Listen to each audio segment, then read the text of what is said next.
I do want to move on to Johnny Harris. Are you familiar with this person? He used to work at Vox. He's has a great team of editors. We call him CIA. Johnny Harris is a joke, but he made a video. He does. That whole place is lit like it's supposed to be in Zero Dark 30.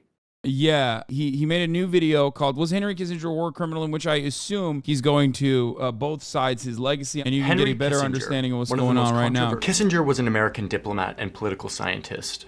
He served as National Security Advisor and Secretary of State under 2 presidents. And his career is full of a lot.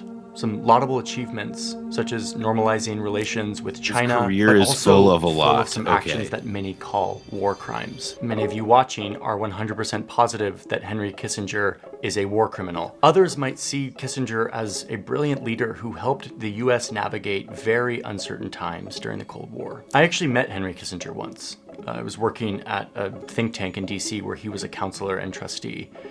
And frankly, I didn't glean much about this guy's character in our little meeting. But since then, we've gotten to know him, at least his career. We've studied him and his actions, both the good and the bad. So today, I want to look at this man, Henry Kissinger. I want to look at what he did and evaluate what we can learn from this person who, for better or worse, has played an influential role in how American power is wielded on the global stage. Henry Kissinger was born on May 27, 1923 in Germany. When he was a teenager, his family left Germany for the United States, fleeing oppression from the Nazis. He went to Harvard, and later was drafted into the army during World War II, serving in a counterintelligence role. After the war, he returned to Harvard and pursued a PhD in political science. Kissinger made a name for himself as a political theorist and author. He focused on the role of nuclear weapons, and this new... I'm gonna pause it immediately. This is like, I mean, I guess, are you familiar with the stuff that he did during World War II, like, or at all, or no? Yeah, the intelligence work. Yeah. I mean, like, loosely. I mean, I'm just kind of, I think it's like super funny that this guy, I mean, it's, yeah, I'm like waiting for this to be a bit more than Wikipedia, but like, it's, so far I'm learning a lot about,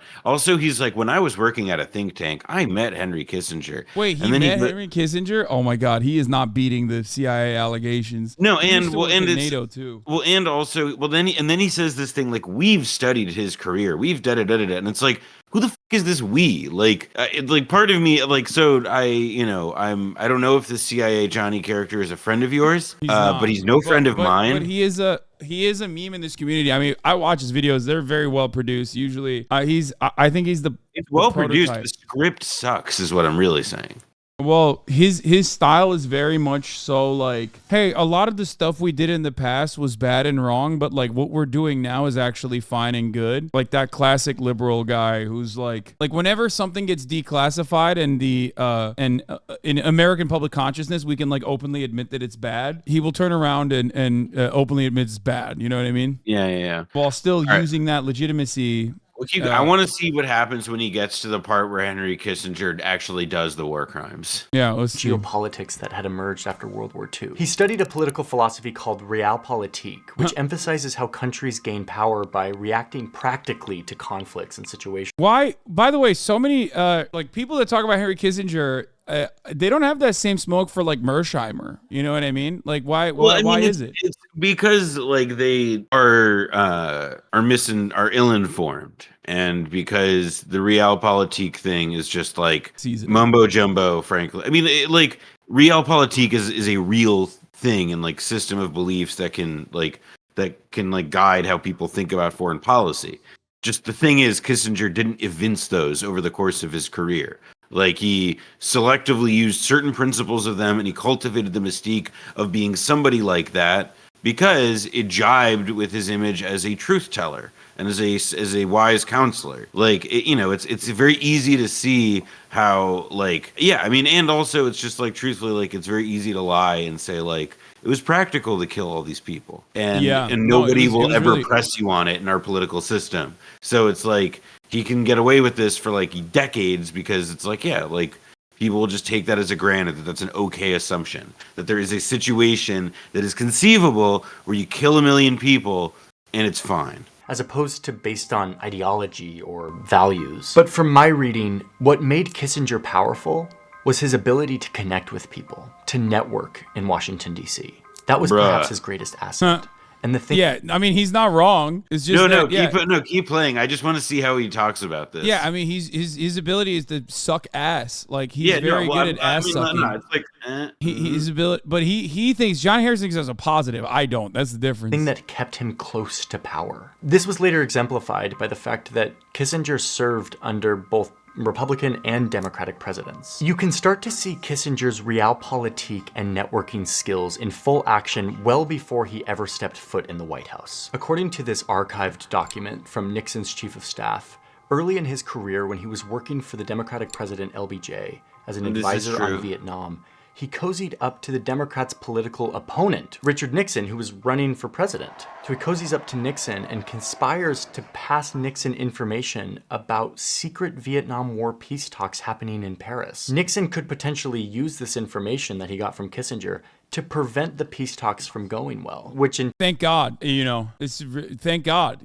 good thing to do. It's funny, like, I mean, I don't know. I want to always ask, like, someone like Johnny Harris, like, how they feel about Donald Trump and his campaign I think in 2016. Like, it's really clear, like he's doing like I'm curious, but like it seems like he's doing a wind up to be like, he did some bad stuff, but get ready for this, because this guy who did some bad stuff, he also did some good stuff. And listen, like Hooplehead, if you want the good stuff, you gotta do the bad. I'm not a betting man, but I'll bet that's where this is going. I mean, even thus far, like framing something that could be akin to treason as like good networking is yeah, like literally Lyndon Johnson didn't reveal it publicly, even though he had caught Kissinger doing this. I think because of wiretaps. It was because it was like, yeah, like I think it'll like completely flip the 1968 election. I don't know if it's having any impact, and I don't think it's like worth like causing a civil war because of that. Like it's a very yeah. I mean, all right, let's see how we keep. In turn, would going. Make the Democrats look bad since they were the ones in power, and help pave the way for Nixon to win the presidency. Now, there's a significant debate on whether or not all of this sort of backroom deal thing had any impact on the peace talks. But what I care about in this little story is what it shows about Henry Kissinger. That he was willing to go to these lengths to betray the president he was working for and to cozy up to a candidate who he hated but thought could potentially win the presidency, to pass on information that could potentially compromise the peace talks that might end the war in Vietnam. Anyway, the peace talks did indeed break down, the day before the presidential election, no less. Nixon ended up winning, and Kissinger, this political theorist turned power-hungry networker, had shown that he was willing to sabotage peace talks in the name of gaining favor in the eyes of a powerful man. Nixon appointed Kissinger as his national security advisor, giving him an unprecedented level of control. Control over what he could use the American power machine to do on the global stage, all in the name of national security.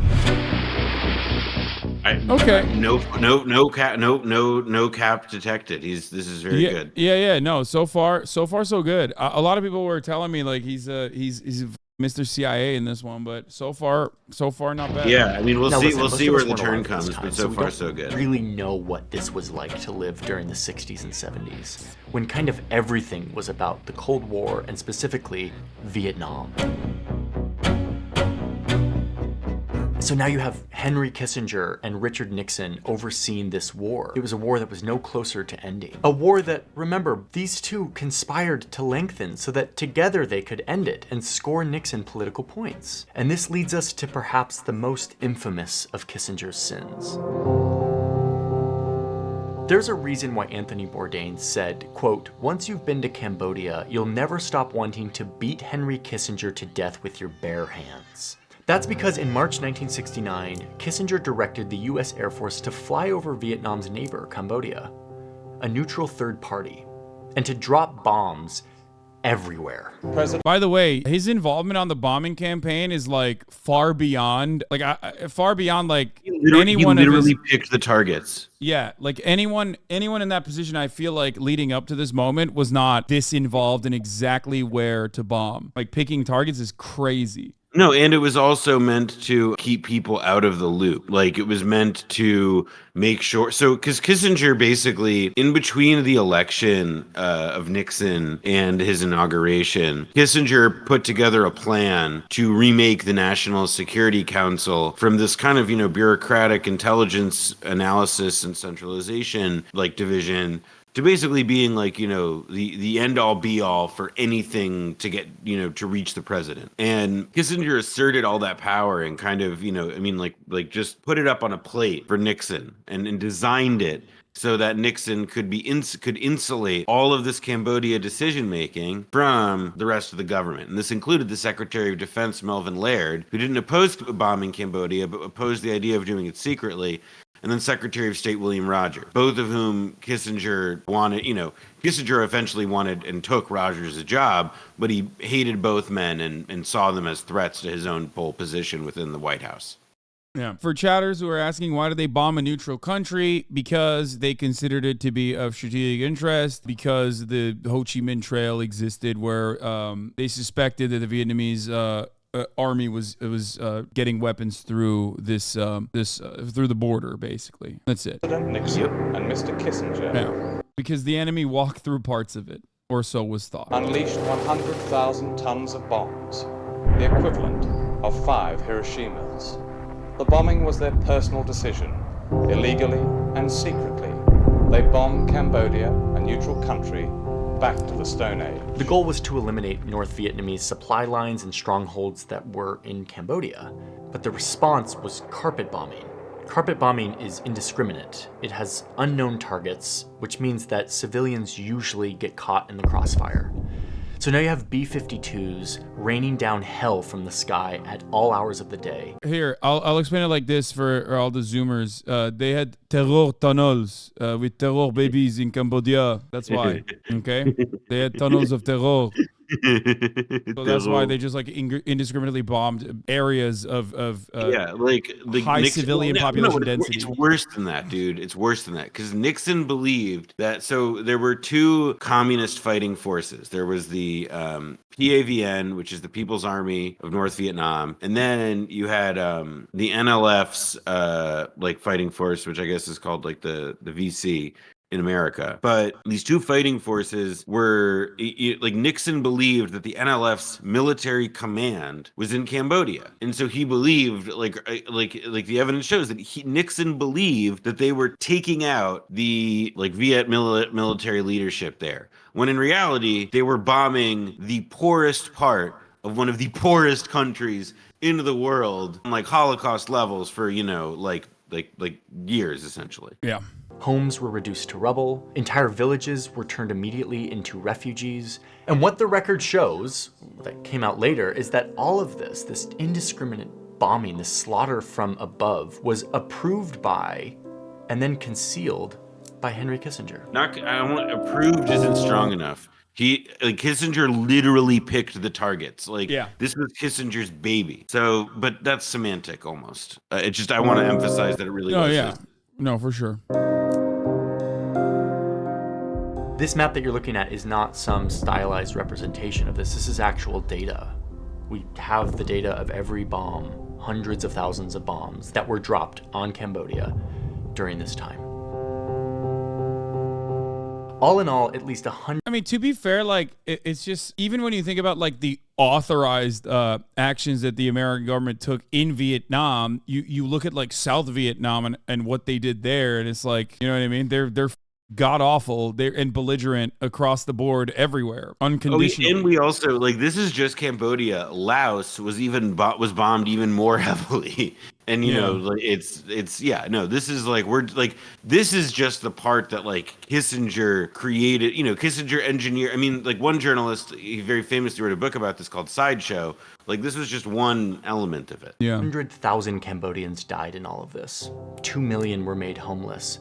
And this is in a country of only 7 million people. In total, the US dropped 2,756,000 tons of bombs on Cambodia. Many of these bombs went undetonated, turning the country into a minefield of undetonated explosives that still exist today. Oh, yeah. And perhaps more significantly, contributing to the destabilizing of this country, making way for a violent communist party to rise to power with a vengeance, leading to a mass genocide. all of this happened. I mean, dude, it's like the classic, like Pol Pot, communist leader Pol Pot. Yeah, Paul. I mean, it's like, it's like they were so only notionally Marxist, but like I said, I want to kind of leave that a little mysterious for the moment, just because big things. But like, coming. yeah, I mean, let's see what he has to say about Henry Kissinger's opinion on. Henry Kissinger is obviously an anti-communist, so I wonder what he will say about his dealings with the Khmer Rouge.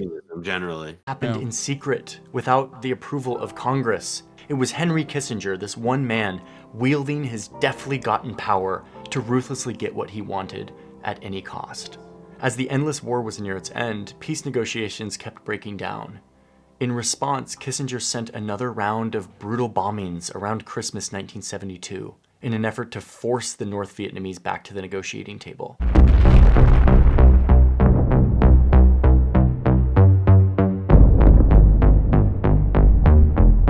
And I'm not exaggerating here. Like, Kissinger literally said, quote, "We bombed the North Vietnamese into accepting our concessions." Some historians argue that the bombings had little effect on the peace talks and instead only... Yeah. I mean, this is the other thing is like Kissinger. So this isn't happening in isolation. Kissinger is also going to the Soviet Union and is lobbying them essentially to try and, because they're the primary patrons of the North Vietnamese. And he's like, Kissinger earnestly believed evidently that like he could like, take the, because the Soviets desperately wanted to ease tensions with the US, and Kissinger thought that he could use that into getting them to back off North Vietnam, when like that just wasn't the state. Had Kissinger been listening to his State Department, they probably would have told him that's not going to happen. And so he's doing like he was always engaged in this game of trying to apply as much pressure as possible on Hanoi to increase America's position.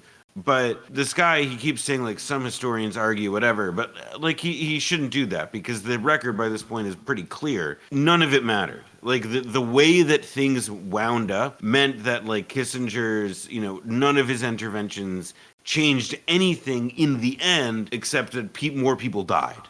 Lots more people died. Another identical parallel to, let's say, sieging and absolutely eviscerating, let's say, northern Gaza, only to have a 6-day truce where Hamas and Islamic Jihad openly still continue operating out of North Gaza, which is supposed to be under siege, where they reveal hostages that some of which were in tunnel systems, but others were in houses. It's like, what happened there? The bombing is supposedly the reason. I mean, it's an important point. These bombing like this, and this guy made an important point about how, like, what's the point of carpet bombing? And how similar it looks and is in effect to what a lot of people today call strategic bombing. Like, the reality is that like it's I think like the bombing, it's an important point, it's an important parallel to point out, because in the case of Hamas, like, people may have this assumption, right, that, we're just going to be able to eradicate them. Like, Israel's able to do that. And it's like, well, Israel doesn't really seem to have the stomach for the multi-year operation that would actually require. And so what they're doing instead is just like trying to do as much damage.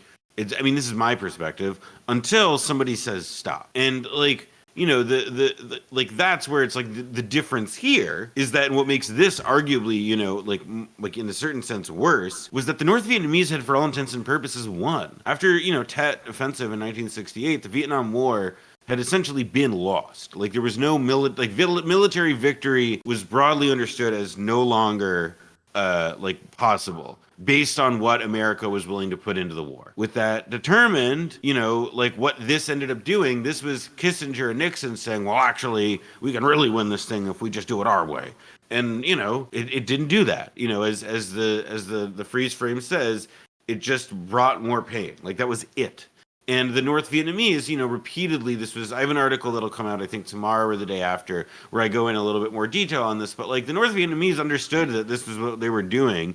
But it was just like, what were they going to do? Concede things that they had already won and that they knew if they waited out? Like, it's a common problem that, like, America has faced. They underestimate the power of, we live here, as a, incentive to hold on in negotiating. Yeah. It resulted in more pain, more death, and more destruction. And yet, this is where the story takes an insane turn. The next year, Henry Kissinger was given a Nobel Peace Prize for brokering this. Yeah, only insane if you think like the institution means anything, really. Wait, hold on. Hit play. I want to see if he says the full thing here. Ceasefire in Vietnam. An award given to him for ending a war that didn't actually end.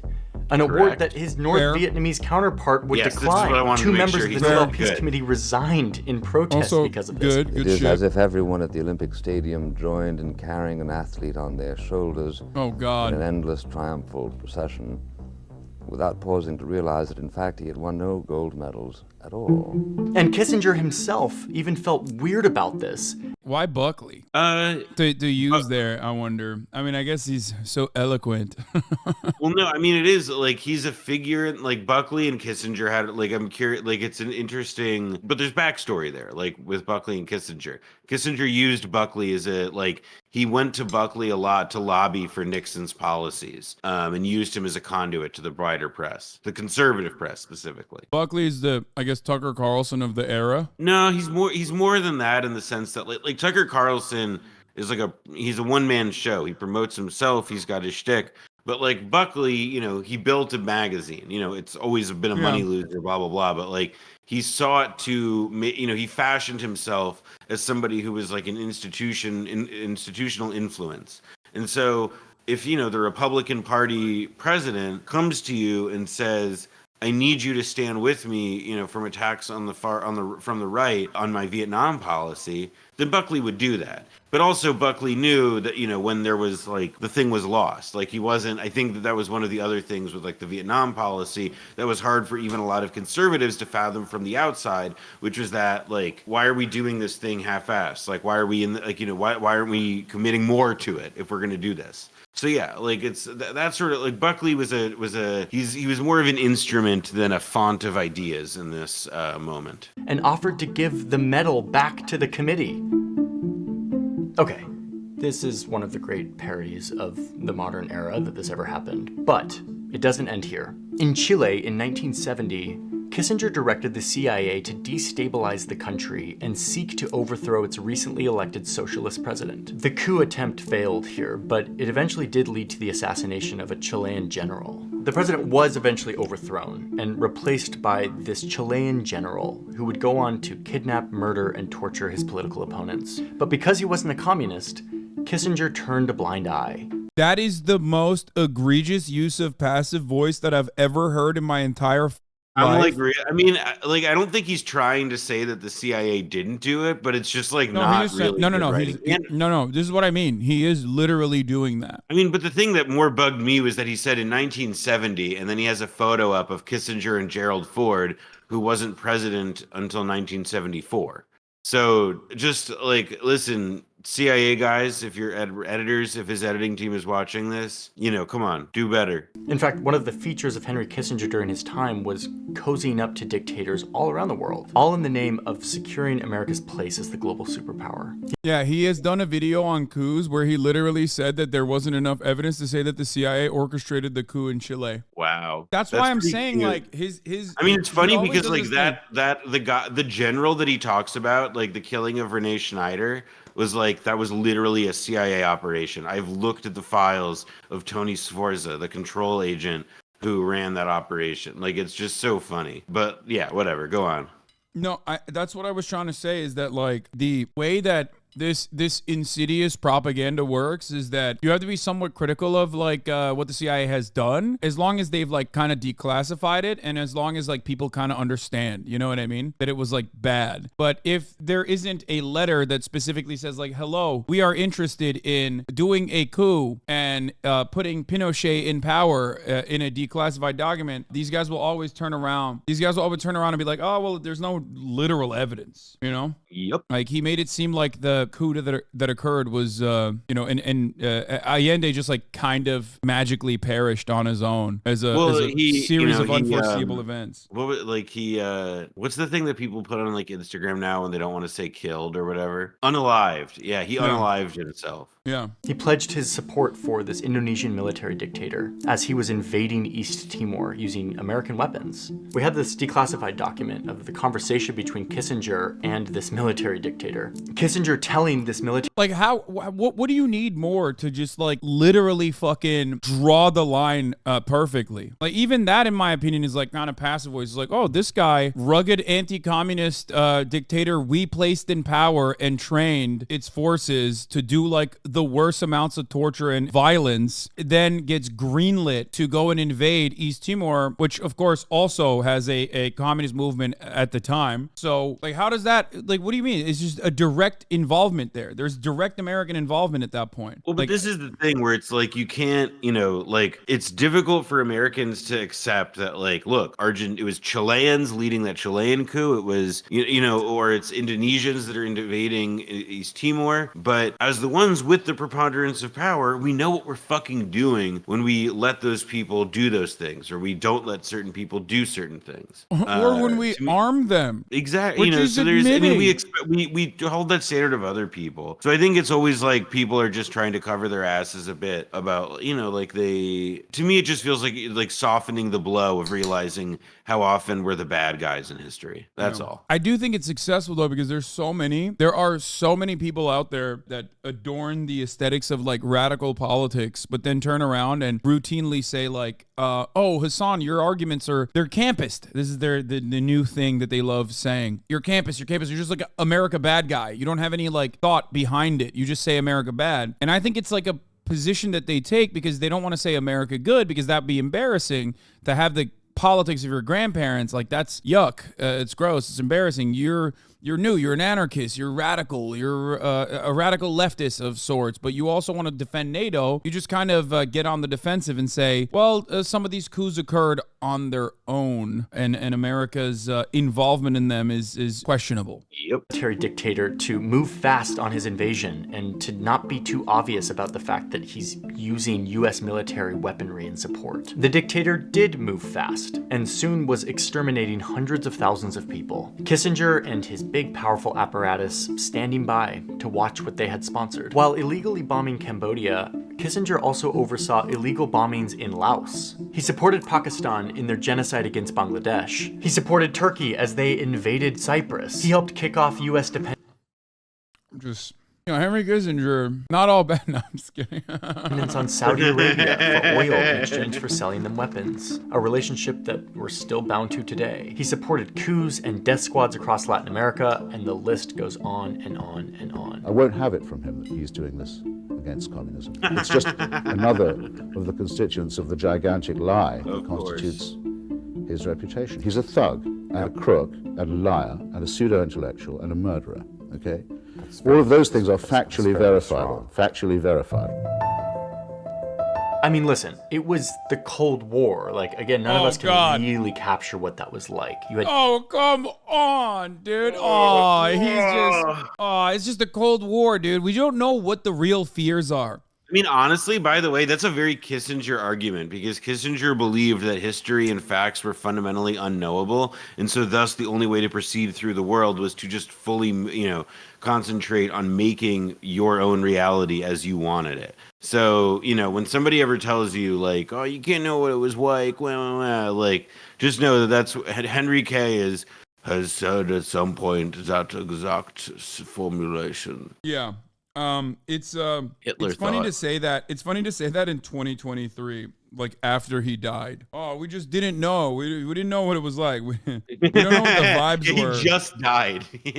We can't know what it was like, even though this guy literally just died hours ago. Yeah, no, it's just how could we ever figure out what his mindset was like? Well, I mean, bitch, he wrote about it. Like, it's not like he was very unrepentant. He never really thought that anything he did was wrong, including all of this stuff, right? Yeah, I mean, he did something very smart, which was that like he did three things that were really smart. The first was that he published so much stuff and has generated so much like paper about his career, and so much that like it's just very hard to pin him down. Like, it's kind of notorious that way. And then the second thing is that he lied a lot as he was doing stuff or buried it. Like, you know, if he could do something in secret, he did it. And so a lot of what, you know, exists in, say, like State Department cables or history, you know, it's got to be taken in perspective with other information always, because you never knew what this guy was doing. You know, he may be having an official overture and being in the cables talking to somebody in, you know, between state and the government in France, but then he's probably got like a secret connection going that's actually where the real talks are going on with some French nuclear scientist and the head of their intelligence service or something. He was always doing shit like that. Yeah. There was another thing I wanted to say, but now I'm forgetting. All right, let's just continue. He's like, two this is the superpowers heel turn now, though, from the video. Racing to see who could get more nuclear weapons. There was real fear here, and leaders had to make very difficult decisions. Defenders of Kissinger see all of this behavior that I've listed as just a leader living in the Cold War, having to do. Yeah, when Henry Kissinger said we need smaller tactical nukes. Well, it's just also like such a like we're not even going to pretend like for the because that's not what they believe. Also, like they believe that a lot of these things were defensible. Whatever. Like, hey, I want to see him play this out before I go. Do what it takes to avoid nuclear conflict or a communist takeover. A vital elder statesman serving America and making impossible decisions along the way. But the most vociferous critics tend to see the opposite. An evil genius who was given the full arsenal of American power, which he then wielded to achieve his grand vision of how the world should look. But when you look didn't have a grand vision. No, he was a belligerent psycho, and they just like kind of through temperature. There's literally a famous article in the prestigious academic journal Diplomatic History that is called, I think it's called The Emotional Statesman or The Emotional Henry Kissinger. Like, he was known for whatever, just the only thing that he was good at was literally sucking ass. Okay, he was great at brown nosing, fair, which he called networking, which is like light treason. I love that networking. That's not a skill. That's not a real thing. If I ever hear anybody like, you're dead to me. You're done. He was a schmoozer. He was a networker. Fine, that part is true. But the idea that like he's a small being who was doing complex things because he's like his critics do not pan him as an evil genius. His critics just pan him as evil and a belligerent fucking asshole. He literally just played a clip from Christopher Hitchens where Hitchens calls him a pseudo-intellectual. Yeah. Like, it's just, like the content of this video has been pretty much fine. It's just that like this guy is, whenever he has to express an original thought, it feels like sculpted from the clay of like stupid. Yeah. That part is ridiculous in my opinion. And also on top of that, the idea that like, he was genuinely conflicted at the time and truly was operating on what he thought was best. When even that part is like he basically destroyed that argument when he talked about the Vietnam War and its extension. Like, you can't say that you did it because you legitimately are interested in like changing the world in your vision, if you even have one to begin with, while simultaneously being like, we extended the Vietnam War for like personal gain right then and there. Let's give this guy an out. Henry Kissinger's career, neither of these characterizations hold. He was not a master strategist or an unparalleled genius. In this fact, false dichotomy he's a guy full of contradictions. And instead, he conspired to extend the Vietnam War despite thinking that the war was foolish. He joined the Nixon White House despite long maintaining that Richard Nixon was not presidential material. He orchestrated these increased bombings of Vietnam and Cambodia despite all evidence indicating that the U.S. could not win this war. A reminder that Henry Kissinger those aren't contradictions. Those are just facts. Those are just facts. A Jew in also being beaten up for his Clinton. What is he? What is happening? Henry Kissinger himself has regularly on his like own personal Judaism and his own personal Jewish background. What the? I think he's the prototypical Zionist that went to America and was like, I just love America. I'm a big fan of America. Yeah, and also what's my experience as a refugee from Weimar, Germany? Power will win. Like it just seems like this guy is working overtime to right now avoid drawing any conclusions about the story that he just told. It's pretty funny to say this about a dude who literally said, despite the curse of my like Jewish background, like being born as a Jew, despite the curse of being born as a Jew, like if it wasn't for that, I would have probably also been anti-Semitic because I think that one was a pretty good joke, but in general, I do think he just didn't give a shit. I mean, what he really didn't care about was like, when he saw that there were Jews who were in his way, he would be the most anti-Semitic person right along there with Nixon. He just like, he didn't give a fuck about like the specifics of his being Jewish. To the extent that it informed him, it was like, yeah, I fled Weimar Germany, and what that tells me is that the only thing that matters is power. And Israel is a fact, so we'll protect Israel. But by and large, let's do it. Like when he gets sworn in at Secretary of State, he does that whole America is only one country in the world where a story like mine can have. It's just like and by the way, that accent, it got thicker over the years, Like it's like he's like this guy is just buying the bullshit that Kissinger was selling about himself to whatever. We'll see. Give him another minute. Let's see what goes. Up for being a Jew in Nazi Germany. And then he fled that brutality to come to the United States, where he studied how power works between countries, but also between people. He used those skills to navigate himself into standing in the most powerful places in the world, next to the most powerful people in the world, the most powerful military in the world at his disposal, and the permission to use it as he saw fit. Henry Kissinger knew what it took to stay on top. And what it took was shifting alliances, secret bombing campaigns, sabotaging peace talks, supporting dictators abroad, and the list goes on. I guess the point here is that Henry Kissinger's master guiding principle was to have no guiding principle. He infused that into his leadership, into his decisions, leading to the destruction of many lives around the globe. I agree with that. Ripples that are still felt today. Even if Henry Kissinger were still alive, I believe he would never face true accountability for his actions. He played the game too well. He's too liked. I don't think this video was as bad as the way chat presented it to me. I'll say, yeah, I think it's fine. Controversial opinion. There are a couple moments where it's like he could have been more critical, but other than that, yeah, no, I think it's fine. People. CIA, Johnny Harris, you're mostly okay by me on this one. I'm sure I will come across you later. But ultimately, if we can learn anything from this, I gotta run. I'm going to the Nick game. The death of Henry Kissinger gives us an opportunity. All right, well, Noah Kulwin, thanks so much for coming on. What do you want to promote before you leave? Blowback Season 4 is now in wide release. It is available wherever you get your podcasts. New episodes every Wednesday. Episode 4 just came out. We got 6 more weeks. There's merch. Go to blowback.show. You'll get all the details on all of that. And that's about it. Thank you. All right. Thanks for coming on, Noah. Always a pleasure. Peace, bro. Bye. All right. That was Noah Kulwin of the Blowback Podcast. I don't think that this was as bad. You guys definitely massaged it. You guys definitely hit this like as though it was the worst thing I've ever seen from him, which I should have considered. I should have been more critical of the comments from the chat, because like this is Henry Kissinger is exactly the type of motherfucker who like Johnny Harris will say is bad. You know what I mean?